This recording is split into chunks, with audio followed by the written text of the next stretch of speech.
संयुक्त ज्ञाती बांधव सुवर्णकार समाजाच्या मार्फत समाज बांधवांना मार्गदर्शन मेळाव्याचं आयोजन।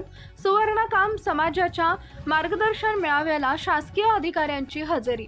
सुवर्ण व्यवसायाबरोबरच इतर व्यवसायात देखील चांगला प्लॅटफॉर्म तयार करण्याचा आमचा उद्देश होता। संयुक्त ज्ञाती बांधव सुवर्णकार समाज अध्यक्ष सुधीर सागवेकर। सोमवार दिनांक 28 एप्रिल रोजी मुंबई सांताक्रूज इथं संयुक्त ज्ञाती बांधव सुवर्णकार समाजाच्या मार्फत समाज बांधवांना मार्गदर्शनपर मेळाव्याचं आयोजन करण्यात आले होते। या कार्यक्रमासाठी प्रमुख अतिथी मार्गदर्शक म्हणून श्री मिलिंद बारापात्रे, सहसंचालक MSME भारत सरकार सुनील खुजनारे, IDF सहाय्यक संचालक TFO मुंबई नित्यानंद पाटील, सहाय्यक डेप्युटी CEO महाराष्ट्र राज्य खादी ग्रामोद्योग तसेच श्री सुरेश तांडेकर आणि अभय रावतेकर इत्यादी शासकीय अधिकाऱ्यांनी सुवर्णकार समाजाच्या या भव्य दिव्य मेळाव्यास उपस्थिती लावत मार्गदर्शन केले। सुवर्णकार समाज हा पिढीजात उद्योग व्यवसाय रोजगार करत असणारे सुवर्णकार मागील दशकापासून शासकीय मार्गदर्शन आणि सुविधांपासून वंचित असल्याने कौटुंबिक आणि सामाजिक जीवनात बरेच संघर्ष करावे लागत आहे।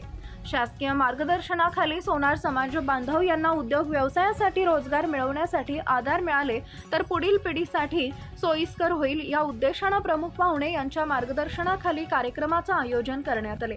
तसेच त्यांनीही उत्तम पद्धतीने मार्गदर्शन करत सहकार्याची भूमिका दर्शवली आहे। कार्यक्रमामध्ये शासकीय अधिकारी यांच्या समोर अध्यक्ष श्री सुधीर गंगाराम सागवेकर यांच्या वतीने सुवर्णकार उद्योग व्यवसायिक रोजगारमधील अडचणी निदर्शनास आणून दिले असून यावरती लवकरात लवकर तोडगा शोधण्याचंही सुचवण्यात आलं आहे। तसेच काही विषयांवर चर्चा करण्यासाठी मंत्रालय इथं पत्रव्यवहार करण्यात आलेत अशी ही माहिती कळवण्यात आली। सोनं आर्थिक चलनामधील महत्त्वाचा घटक असून बरेच आर्थिक व्यवहार होत असतात, यामुळे सरकारने लक्ष केंद्रित करावे अशी मागणी संयुक्त ज्ञाती बांधव सुवर्णकार समाजाचे अध्यक्ष सुधीर गंगाराम सागवेकर यांनी केली आहे। सुधीर सर, आज जो कार्यक्रम कौशल्य एंटरप्राइजेस द्वारे इथे अंधेरीमध्ये जो घेण्यात आलेला आहे त्याचं नेमकं उद्दिष्ट काय आणि समाजाला त्याचा कसा फायदा होणार आहे?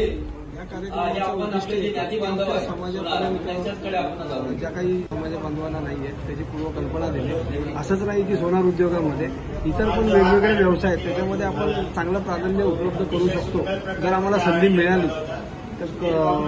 बऱ्याच गोष्टी आहेत की या समाजाला जागृत करणं, समाज बांधवांपर्यंत वेगवेगळ्या योजना पोहोचवणं, त्यांना प्रशिक्षण उपलब्ध करून देणं आणि व्यवसायासाठी जो पुढचा प्लॅटफॉर्म आहे तो तयार करण्यासाठी आमचा हा प्रयत्न होता। धन्यवाद। तेज मराठी न्यूज तर्फे तुम्हाला शुभेच्छा। धन्यवाद।